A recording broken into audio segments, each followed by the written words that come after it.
உண்மையில் கௌரவ ஹக்கீம் அவர்கள் வடக்கு மாகாண சபையினுடைய சார்பில் முதலமைச்சர் அவர்களினுடைய அறிவுறுத்தலின் பேரில் நியமிக்கப்பட்ட நிபுணர்களுடைய அறிக்கையை நான் படிக்கவில்லை என்றுதான் நான் நினைக்கின்றேன்.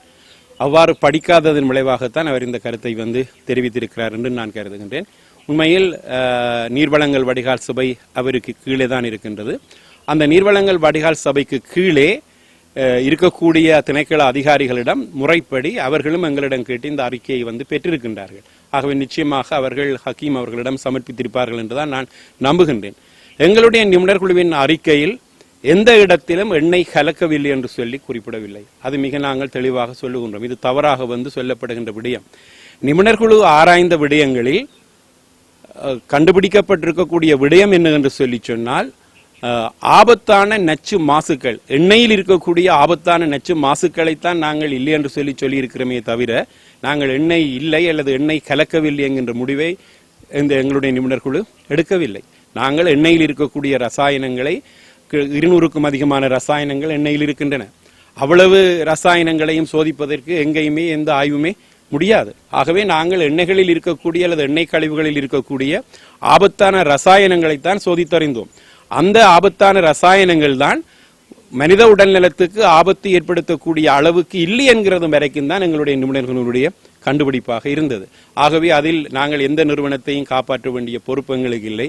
விஞ்ஞானம் என்கின்றது பல தடவை வாய்ப்பு பார்க்கப்பட்ட உண்மைகளினுடைய தொகுப்பு.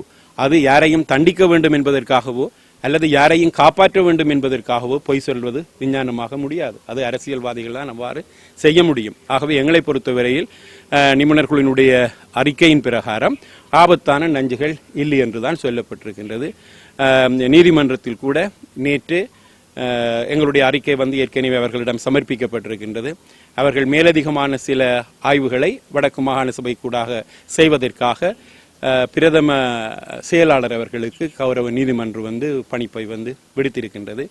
இந்த இடத்தில் நானும் நீதிமன்றத்துக்கு 4 தடவைகள் சமூகம் அளித்திருந்தேன். ஏனெனில் என்னை சமூகம் அளிக்குமாறு அங்கு வழக்கு தொடுத்தவர்களின் விடுத்த கோரிக்கையின் அடிப்படையில் நீதிமன்றத்துக்கு நாங்கள் மதிப்பளிக்க வேண்டும் என்கின்ற அடிப்படையில் நான் சமூகம் அளித்திருந்தேன்.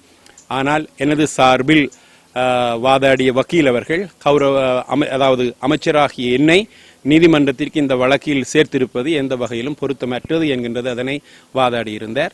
எனவே விவசாய அமைச்சர் இந்த வழக்கில் இருந்து விடுவிக்கப்படுகிறார் என்று சொல்லியும் நீதிமன்றத்துக்கு எந்த சந்தர்ப்பத்திலும் இனிமேல் இது தொடர்பாக வர வேண்டிய தேவை இல்லை என்று சொல்லியும் அவர்கள் பணித்திருக்கின்றார். ஆனால் இவ்வாறு பணித்திருப்பதன் மூலம் நாங்கள் இந்த பொறுப்பில் இருந்து நாங்கள் விடுபடுவது அர்த்தமல்ல.